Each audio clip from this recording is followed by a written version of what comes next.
G'day everyone, Ian Fegan here, also known as Professor Shoelace. Today's video is about how to tie my Ian knot tightly.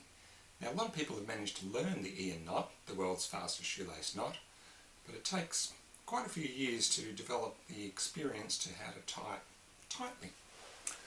Let's have a look at some of the tricks that I've learned over the years.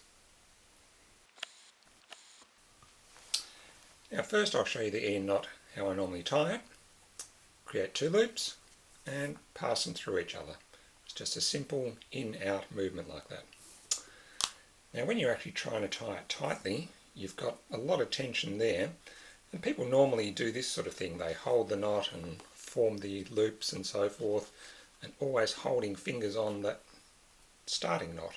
With the air knot you can't do that because you're forming the loops, pushing them through each other, and at the point when you sort of let go there, that's when all that tension will be lost and it will just become a loose knot.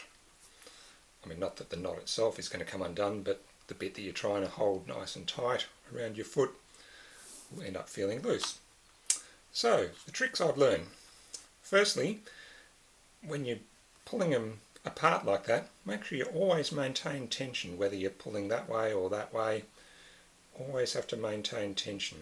So when you swing upwards in a sort of a conical arc, maintain tension the whole time.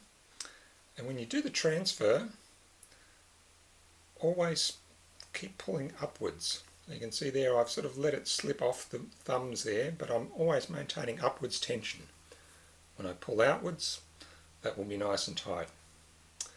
And the second most important trick is when you're learning the knot, you naturally tend to start with fairly large loops when you're learning it the first time, but that's where you have to maintain attention a lot longer, and there's more opportunity for that to slip apart while you're doing the tightening.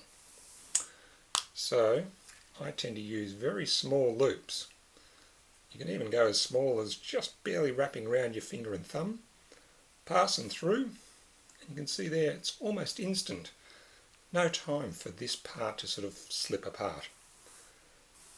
And then you can do the final adjustment. So that's it. That's how to tie the Ian knot tightly. Hope you enjoyed it. If you want more instructions and diagrams about the Ian knot, you can go to Ian's Shoelace site.